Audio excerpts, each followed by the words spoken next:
애프터 이펙터 6번째 시간입니다. 이번 시간에 공부할 것은 페어런팅에 대해서 해볼 건데요.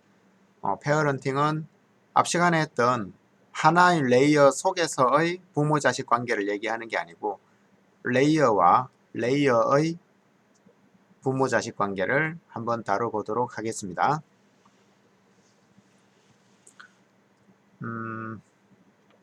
자, 먼저 간단한 화면 UI 조금만 하고 지나갈게요. 자, New Composition 이번에는 1280에 락을 풀고 720 보통 우리가 720p라고 하는 HD급 화질이라고 하는 건데요. 요즘 많이 쓰진 않지만 우린 공부하는 입장이니까 조금 작은 캔버스 사이즈에서 해보고 또 큰 사이즈도 해보고 이것저것 해볼게요. 자, 영상 지속 시간은 5초로 해볼게요. 5. 엔터 그리고 컬러는 그대로. 자, 여기 보면 50%라고 되어 있는데요. 여기가 어디냐면 컴포지션 패널입니다. 컴포지션 패널의 50%는 우리가 아까 정한 1280의 720이라는 이 화면을 50% 크기로 보고 있다는 뜻이에요. 얘를 33% 하면 더 작아질 테고요. 자, 포토샵에서 한번 예를 들어서 해볼게요.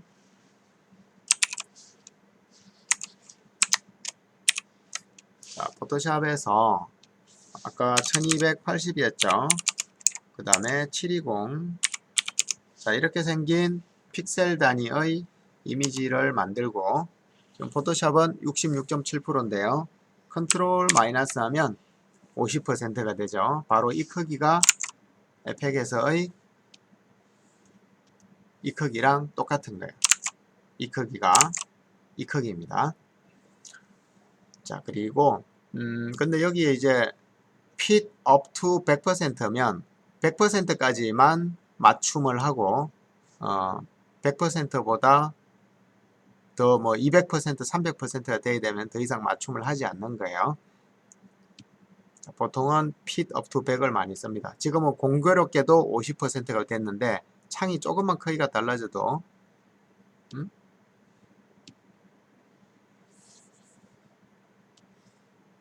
자, 이렇게 창이 크기가 조금 달라지면 이렇게 소수점이 붙어 있는 이런 것들이 보이게 됩니다. 자, 여기를 단축키를 이용해서 여기를 확대 축소할 수도 있는데요. 아무것도 없으니까 텍스트를 하나 써놓고 해볼게요.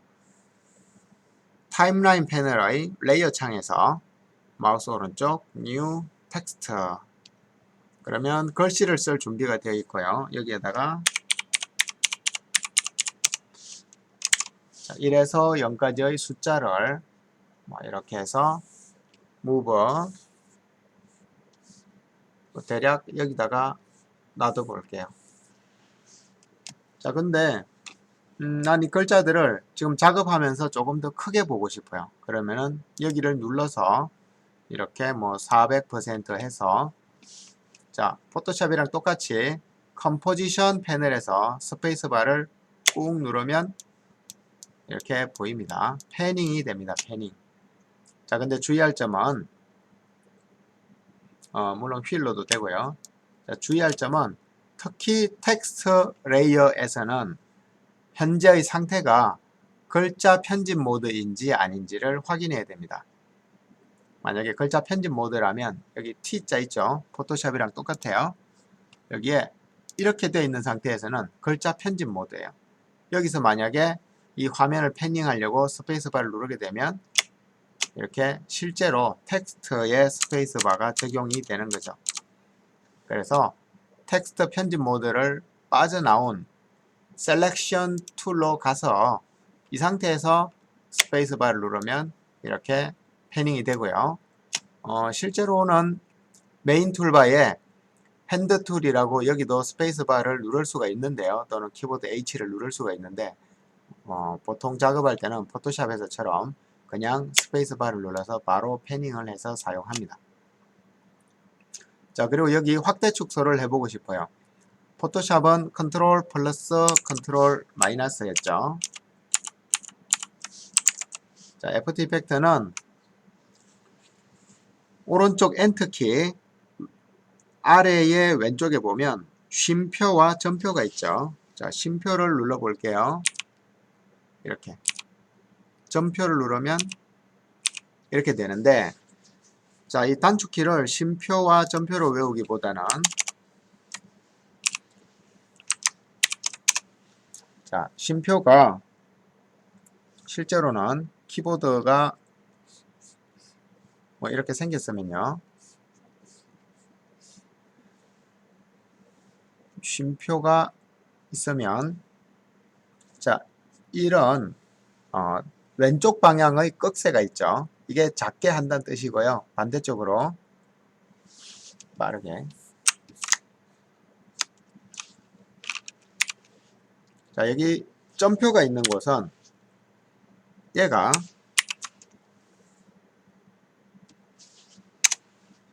이렇게 생겼죠. 그래서 쉼표와 점표의 키보드 버튼이긴 하지만 그냥 우리는 왼쪽 꺽쇠는 작게, 자, 오른쪽 꺽쇠는 크게, 뭐 이렇게 생각하면 되겠습니다. 왼쪽 꺽쇠는 작게, 오른쪽 꺽쇠는 크게. 그러면 단축키가 참 쉬워지죠.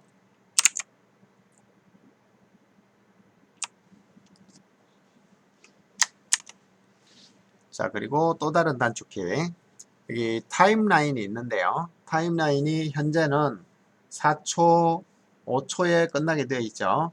자, 타임라인에는 키보드 플러스 마이너스를 가지고 조절을 할 수가 있는데요. 넘버패드에 있는 플러스 마이너스가 아니고 메인 키보드에 있는 마이너스, 지금은 100% 가득 차 있어서 마이너스는 안 되고, 플러스 하면, 자, 플러스 하면 이렇게 되고요. 마이너스는 5초가 100%이기 때문에 더 이상 줄어들지는 않아요. 메인 키보드라는 것은 뭐냐 하면, 자, 우리 키보드가 이렇게 생겼죠. 보통 이렇게 생겼죠. 여기가 넘버 패드입니다. 숫자들이 있기 때문에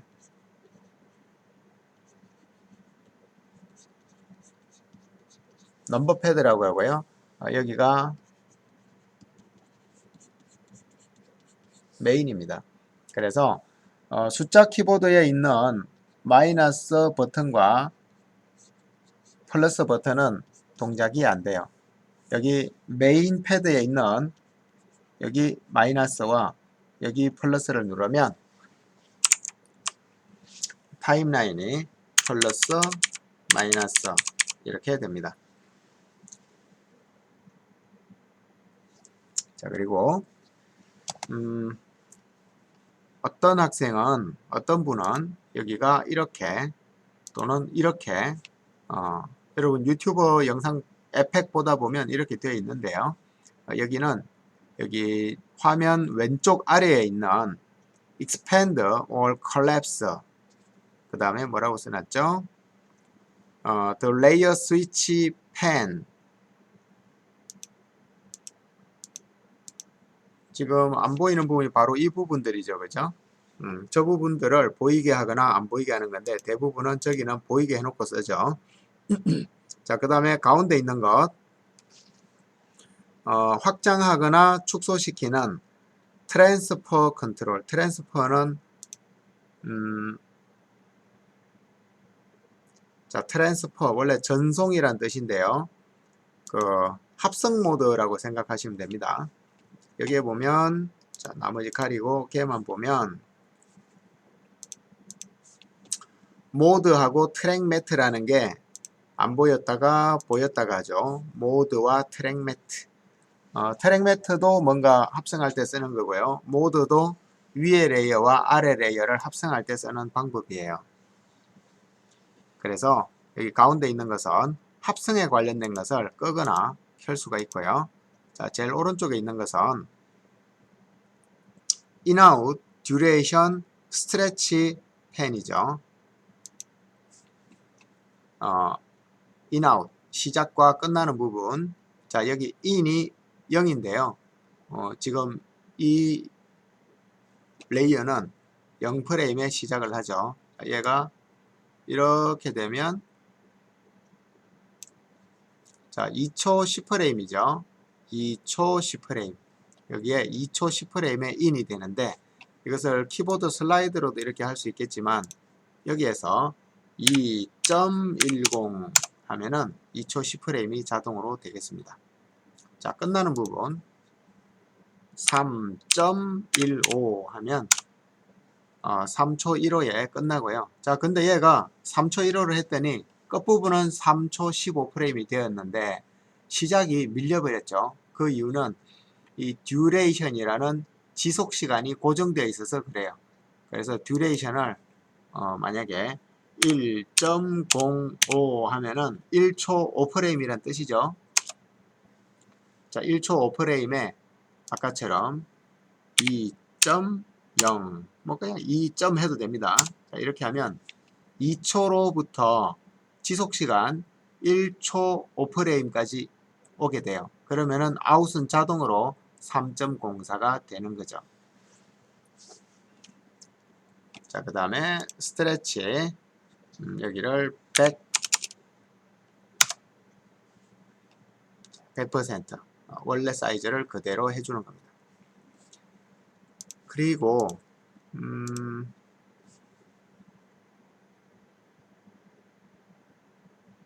자, 지금 설명한 부분은 UI 부분에서 여기 컴포지션 패널을 확대 축소하는 방법, 그 다음에 타임라인을 확대 축소하는 방법, 그리고 레이어의 각 속성들을 보였다가 감췄다가 하는 부분에 대한 설명을 했고요. 자, 이어서 새로운 레이어, 쉐입 레이어를 만들어서 수업을 이어보겠습니다. 자, 그리고 자, 쉐입 레이어를 만드는 방법은 여러 가지가 있는데요. 여기에서 레이어 패널에서 마우스 오른쪽 New Shape Layer 자, 이렇게 해서 여기에 자동으로 드로잉 툴로 넘어가죠. 여기서 이렇게 드로잉을 해도 쉐입 레이어가 생기고요. 자, 또 다른 방법이 있는데요. 처음으로 되돌아가서 그냥 여기 있는 드로잉 툴, 일립스 또는 렉탱글 또는 스타 뭐 이런 드로잉 툴을 사용하거나 또는 이런 정형적인 게 아니고 좀 자유로운 걸 그리고 싶으면 펜 툴을 직접 사용하면 되겠습니다. 이거 둘 다 쉐입이에요. 자, 일립스를 선택을 했는데 지금 레이어에 뉴 레이어를 하지 않았죠. 그럼에도 불구하고 여기다가 직접 그리면 자동으로 쉐입 레이어가 생깁니다. 자, 그리고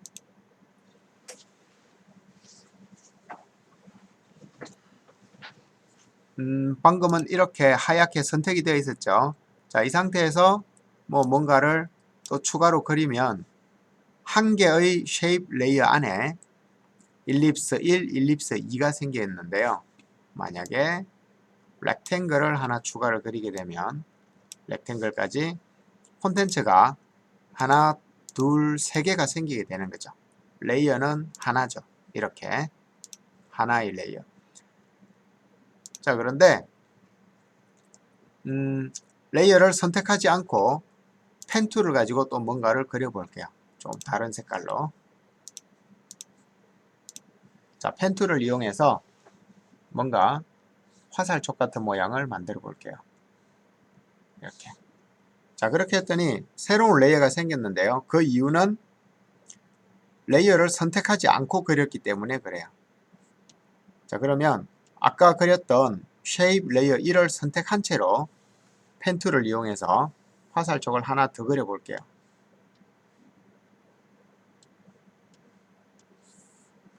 자, 그렇게 했더니 레이어를 선택한 채로 그리면 그것이 도형이든 또는 자유로운 펜 툴이든 간에 같은 레이어의 콘텐츠 안에 일립스 1, 일립스 2, 렉탱글에 추가로 쉐입 1이라는 게 또 생겼어요. 자, 앞 시간에 봤던 것처럼 이 각각은 스스로의 자식들을 가지고 있고요. 그 자식들 중에 필이라는 옵션에서는 얘만 별도의 다른 색을 사용할 수 있게 되는 거죠. 이렇게. 렉탱글 1도 자기만의 필이 있고요. 이 필에서 렉탱글 1도 자기만의 색깔을 쓸 수가 있고요. 당연히 엘립스 2도 자기만의 색깔을 쓸 수가 있죠.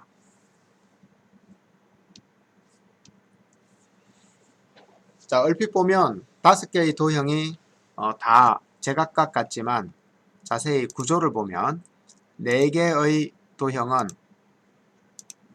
쉐입 레이어 1에 1, 2, 3, 4에 포함되어 있고요. 만약에 쉐입 레이어 1의 트랜스폼에 변화를 준다면 그 4개는 한 번에 영향을 받게 될 거예요. 당연히 쉐입 레이어 2의 트랜스폼에 영향을 주면 쉐입 레이어 2만 영향을 받게 될 거예요.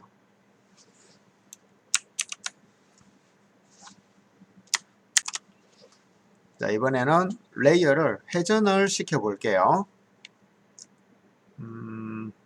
이왕이면 우리가 이해할 만한 모양으로 회전을 시키면 좋겠네요. 그래서 아무것도 없는 상태에서 먼저 자, 바로 드로잉을 해도 자동으로 쉐입 레이어가 생긴다고 했죠. 여기서 이렇게 바로 드로잉을 해 볼게요. 자동으로 쉐입 레이어가 생겼고요.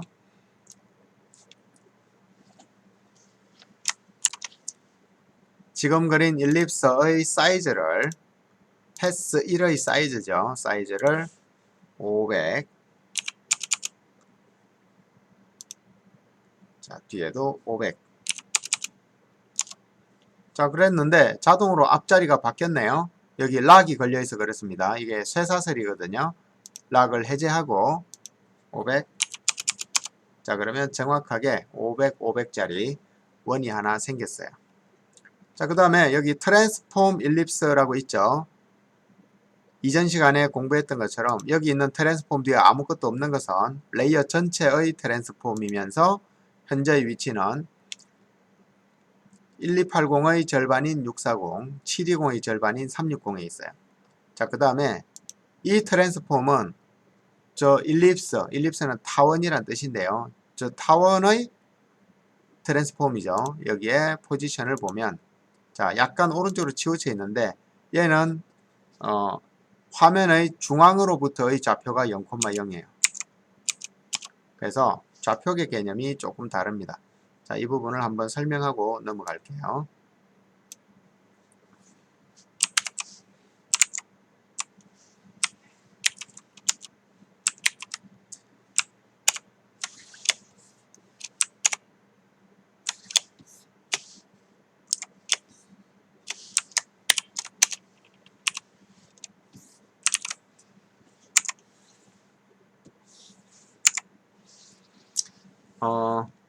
레이어의 좌표, 레이어의 트랜스폼에서는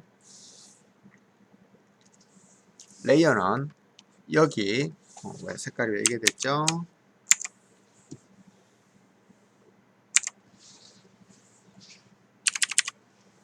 자, 레이어는 여기서부터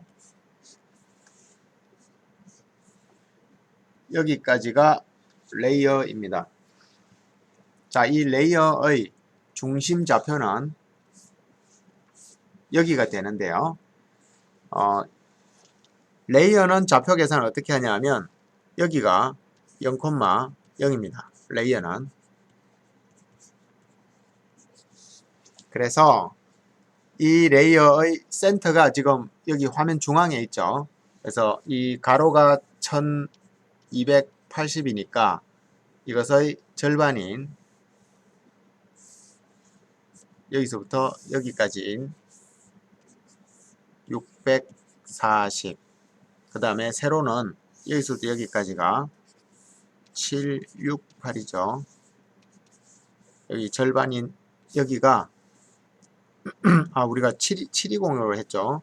1280에 720으로 했죠. 768이 아니고 720의 절반인 여기의 좌표는 360이죠. 그래서 이 점을 XY로 나타내면 640에 360입니다. 이게 레이어의 좌표입니다. 자, 이거에 비해서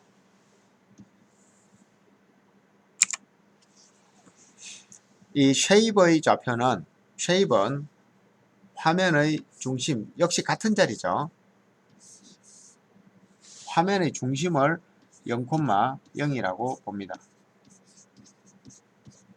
쉐이버는.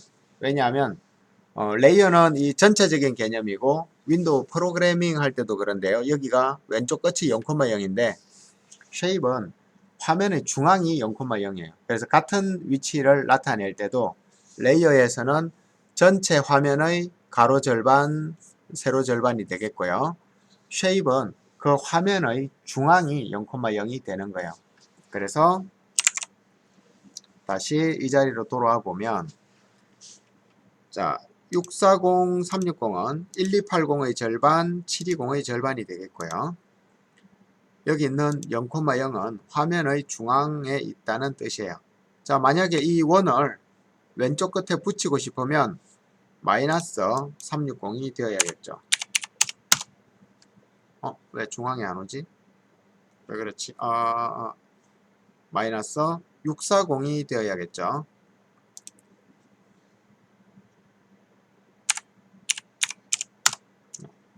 근데 왜 중앙에 안 맞지?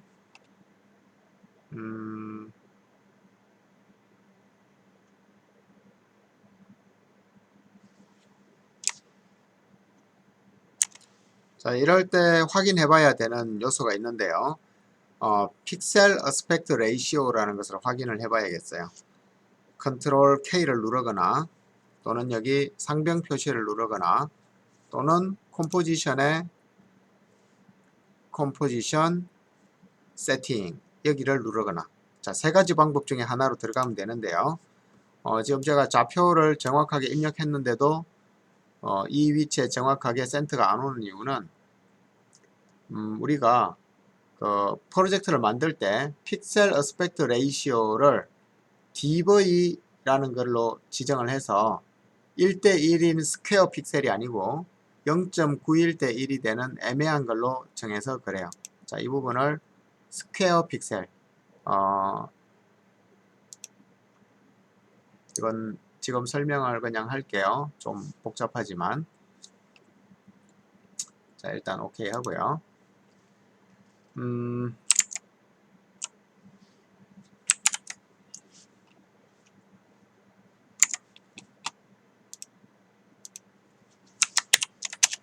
자, 픽셀 어스펙트 레이시오라고 하는 것은 뭐냐 하면,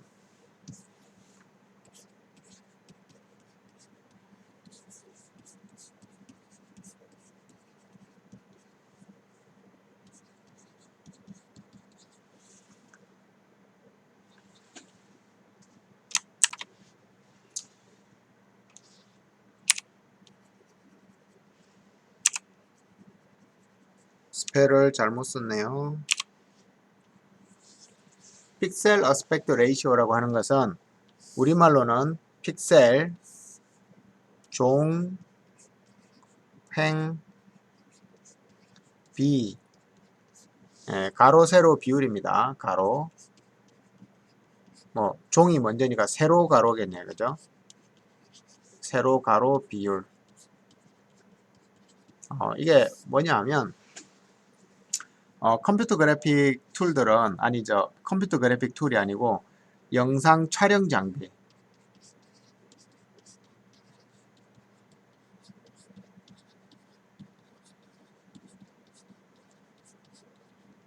영상 촬영 장비에서는 어떤 효율 이런 걸 위해서 가로 세로가 1:1이 아닌 픽셀을 쓸 때가 있어요. 우리가 일반적으로 아는 픽셀은 포토샵에서 픽셀 하나는 크게 확대하면은 1:1이 되거든요. 근데 영상에서는 0.91 대 1 이런 거를 써요. 가로가 좀 좁죠. 그 이유는 왜 그러냐면 특히 이제 우리가 아까 선택했던 템플릿인 DV 1 포맷일 때 이런 게 있는데요. 이게 이제 왜 이런 현상이 생겼냐면, 자, DV1은 사실은 그 FHD가 아니고요.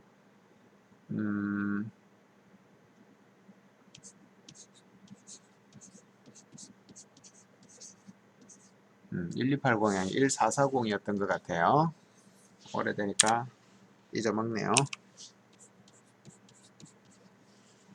자, 1440에 1080이라는 뭐 필름이라고 하죠. 그 영상을 받아들일 수 있는 이 필름 크기가 있는데요.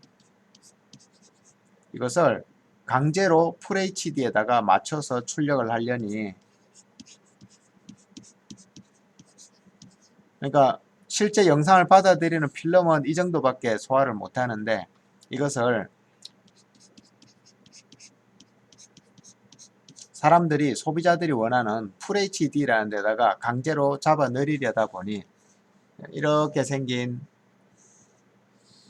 애를,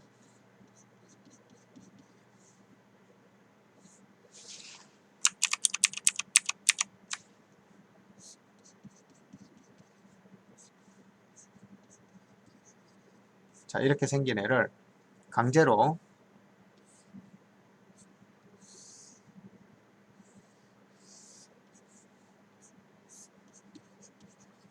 여기다가 이걸 이렇게 맞춰 넣어야 되는 거예요. 그러니까 처음 촬영할 때 필름이 크기가 작은데 정사각형으로 촬영을 못하고 촘촘하게 촬영을 해서 여기 가져올 때 정사각형이 되게 뭐 이런 식으로 작업을 했기 때문에 이런 픽셀 어스펙트 레이시오라는 개념이 있게 됐어요. 그래서 좀 전에 우리가 동그라미를 정확하게 그려서 이 화면의 왼쪽 편에 정확하게 놓으려고 했는데요. 이렇게 놓으려고 했는데 그게 안 됐던 이유는 컴포지션 세팅에서 우리가 아까 스퀘어 픽셀이 아니고 이 DV1이라는 0.91대 1로 했기 때문에 안 맞는 거예요. 그래서 우리는 사실은 이런 게 필요가 없어요. 그냥 스퀘어 픽셀로 하면 돼요. 여러 가지가 있는데 이건 이제 약간 이전에 특히 이제 이런 것들 HDV 이게 이제 아까 그런 거고요. 이 DV1은 그 720480이거든요. 아까 그 1440에 1080은 HDV라는 포맷이에요. 아까 앞에 설명을 잘못했네요. HDV예요. 하여튼 이런 애들이 1대1이 아니고 뭐 2대1이나 0.91대 1이나 0.09대 1이나 이런 이상한 그 옵션을 가지고 있죠. 그래서 이런 것들은 우리에겐 지금은 필요 없어요. 설명 안 하고 그냥 넘어가기에 좀 찝찝해서 그냥 설명을 했는데요. 우리한테는 별 필요가 없어요. 오케이. 자, 그렇게 해서 정확하게 마이너스 640 했더니 여기에 딱 들어맞게 됐죠. 만약에 오른쪽 끝에 붙이려면 0,0에서 화면의 절반만큼인 플러스 640으로 가면 정확하게 움직일 수가 있겠죠. 자, 일단은 UI를 설명하다 보니까 이 화면의 레이어의 좌표, 트랜스폼 좌표와 그 다음에 이 콘텐츠의 트랜스폼 좌표에 대해서 설명을 하게 됐고 그러다가 문제점이 생겨서 내가 원하는 위치에 정확하게 이 위치를 옮겨 놓지를 못하는 문제점이 생겨서 픽셀 어스펙트 레이시오를 설명하다 보니 벌써 시간이 다 가버렸네요. 자, 다음 시간에 이어서 해볼게요.